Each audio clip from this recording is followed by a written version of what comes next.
2017 का ये पूरा मामला है। उन्नाव में एक नाबालिग लड़की के साथ अपहरण और बलात्कार किया गया था। मुख्य आरोपी तत्कालीन भाजपा विधायक कुलदीप सिंह सेंगर थे और पीड़िता के पिता की पुलिस हिरासत में बेरहमी से पिटाई के बाद मौत भी हो गई थी। इस मामले में भी सेंगर को 10 साल की सजा सुनाई गई है।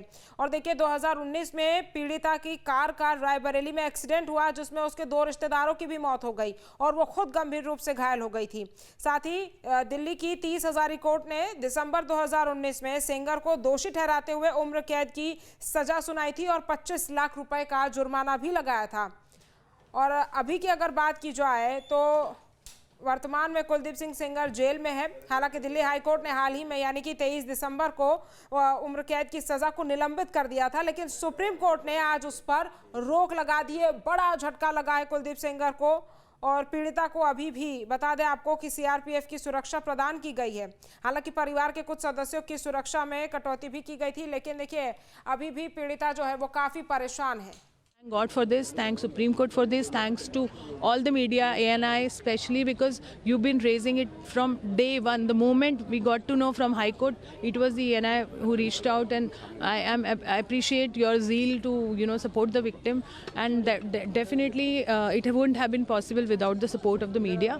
And Supreme Court has been very sensitive towards this. Whatever points I have got sitting outside, I think they have been very sensitive towards this case, and it is not only about this case, because this case was the very basic of justice, and I think justice, if we have received from here, it will give a message to the to all the daughters of the country that they can report their violence, and it will be taken to task. What kind of a severe punishment do you expect in this case? And we just wanted them to maintain what it was like. We wanted the bail to be cancelled, and he got a very strict punishment in this particular case and other things, and it should be maintained the way it was. Life imprisonment should be there in the place. Absolutely, life imprisonment should be continued. थोड़ा सा हिंदी में बता दीजिए, जिस प्रकार का judgement आया, जिस प्रकार का ऑर्डर आया है, दिल्ली हाईकोर्ट के फैसले को जो है वो पलट दिया गया, कैसे देखते हैं? मुझे खुशी है, मैं सत्यमेव जयते ही बोलना चाहूँगी, और मैं चाहती हूँ कि हमारे देश की जिस जनता का सहयोग रहा इस बेटिया के साथ, आप लोगों का तो सबसे ज़्यादा सहयोग रहा, मीडिया बंधुओं का तो सबसे ज़्यादा सहयोग रहा, और डे 1 से आप लोग सपोर्ट कर रहे हैं इस पीड़िता को, उसकी वजह से। और स्पेशली सुप्रीम कोर्ट ने भी बहुत सेंसिटिविटी से इसको डील किया है, हमें इस चीज़ को अप्रिशिएट करना चाहिए। हाई कोर्ट का ऑर्डर बहुत गलत था और सुप्रीम कोर्ट ने इस बात को समझा, और ना कि समझा, एक कदम आगे बढ़कर बहुत सारे पॉइंट्स उन्होंने बताए हैं जो कि आपसे शेयर कर लिए जाएंगे। और मुझे लगता है ये सिर्फ इस पीड़िता की जीत नहीं है, उस हर पीड़िता की जीत है, और उस महिला की जीत है, उस बेटी की जीत है जो अपने न्याय की लड़ाई को छोड़ देती है, या वो सोचती है कि हमें न्याय मिलेगा ही नहीं तो हम रिपोर्ट ही नहीं करते।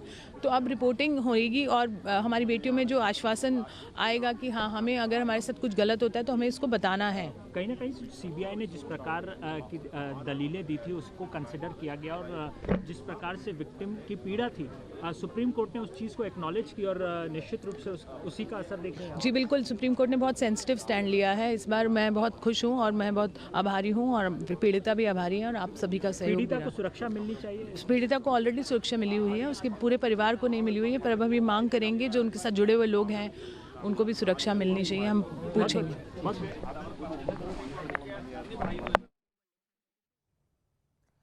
तो देखिए कुलदीप सेंगर केस में अब बड़ा झटका कुलदीप सेंगर को लगा है, और सेंगर की जमानत पर सुप्रीम कोर्ट ने रोक लगा दी है। उन्नाव केस में कुलदीप सेंगर को सुप्रीम कोर्ट ने नोटिस भी दिया है कि कानून के कई पहलुओं पर विचार की जरूरत है। नोटिस का जवाब देने के लिए 2 हफ्ते का समय भी दिया गया है, लेकिन फिलहाल कुलदीप सेंगर को जेल में ही रहना होगा। हाईकोर्ट के फैसले पर रोक सुप्रीम कोर्ट ने लगा दी है।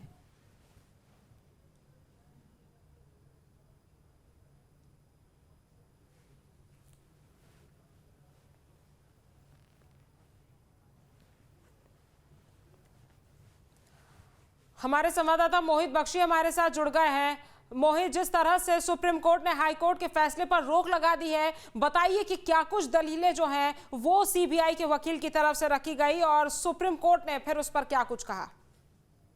देखिए, सुप्रीम कोर्ट में जब सुनवाई शुरू हुई तो उस वक्त एसजी तुषार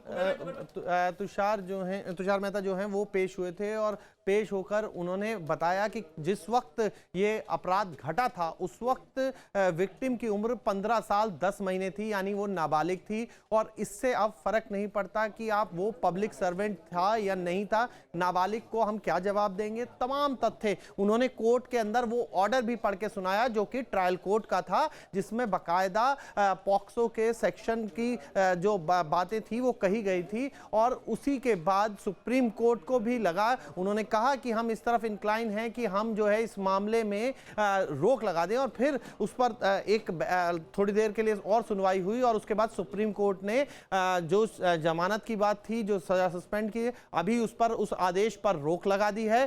पहले से ही वो जेल के अंदर हैं कुलदीप सेंगर, तो अभी वो बाहर नहीं आएंगे। ये एक बड़े झटके के तौर पर देखा जाना चाहिए।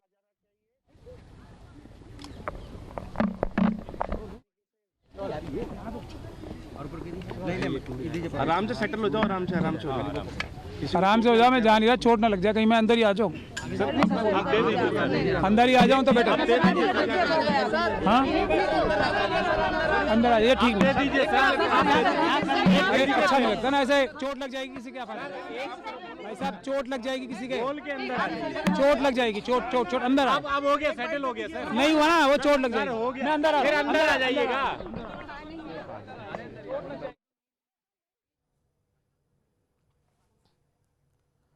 मोहित, जिस तरह से सुप्रीम कोर्ट में दलीलें रखी गई, आप तमाम दलीलों का जिक्र कर रहे थे। जी बिल्कुल, मैं तमाम दलीलों के बारे में आपको बता रहा था कि ये क्या क्या बताया गया उस दौरान कोर्ट में। एसजी तुषार मेहता जब पेश हुए थे और उसके बाद क्या हुआ, जब ये आदेश दे दिया गया कि फिलहाल हाई कोर्ट के आदेश पर रोक रहेगी, सुप्रीम कोर्ट की तरफ से ये कहा गया है, तो उसके बाद ये भी कहा गया है कि पीड़िता को हक है कि वो एक एसएलपी जो है अपनी तरफ से भी डाल सकती है और इसको कोर्ट के आदेश की जरूरत नहीं है। इसका मतलब यह है कि अगर पीड़िता अपना पक्ष रखना चाहती है तो वो अपनी अपील दायर करेगी, अपनी अपील दायर करके वो सुप्रीम कोर्ट के सामने आएगी और वो अपना पक्ष भी रख सकती है। ये बहुत महत्वपूर्ण है इस पूरे केस के लिए, क्योंकि कोर्ट भी पीड़िता को स्वतंत्रता दे रहा है कि वो भी अपना पक्ष रखे। कुलदीप सेंगर को तो नोटिस जारी कर ही दिया गया है, कुलदीप सेंगर अपनी बात रखेंगे अपने वकीलों के जरिए कि क्यों उनकी सजा को सस्पेंड किया जाना चाहिए। लगातार लोअर कोर्ट में बार बार उनके वकील जो है यही कहते आए थे कि हमारा जो हमारा क्लाइंट है वो पब्लिक सर्वेंट नहीं है, इसी बात को, लेकिन वहां पहले लोअर कोर्ट में नहीं, इस बात की दलील नहीं मानी गई। फिर ये बात जो है हाई कोर्ट में भी रखी गई। हाई कोर्ट में पक्ष कहां कमजोर पड़ा, ये इसके तमाम पहलू हैं, लेकिन हाई कोर्ट में ये फैसला आया कि पब्लिक सर्वेंट ना मानते हुए उनकी सजा को सस्पेंड किया गया, जमानत दी गई। लेकिन साफ तौर पर अभी जो तस्वीर नजर आ रही है, सुप्रीम कोर्ट का रुख कड़ा था और सुप्रीम कोर्ट ने इस कड़े रुख में ही जब सुनवाई की और तमाम, क्योंकि सुप्रीम कोर्ट बहुत बारीकी से एक एक पक्ष को जानता है और खासकर सुप्रीम कोर्ट ने यह कहा कि हम जमानत रद्द करने के में, क्योंकि यह देखा गया है बेल को, जेल को ये माना जाता है कि वो जेल एक्सेप्शनल होनी चाहिए और बेल जो है वो एक अधिकार की तरह होनी चाहिए। आपके मोबाइल पर तुरंत आएगी ब्रेकिंग न्यूज, स्क्रीन पर सबसे पहले दिखेगी बड़ी खबर, देश दुनिया की हर खबर एक जगह। अब आपके मोबाइल पर तुरंत फटाफट इंस्टॉल कीजिए न्यूज़ नेशन ऐप और रखिए खुद को अपडेट।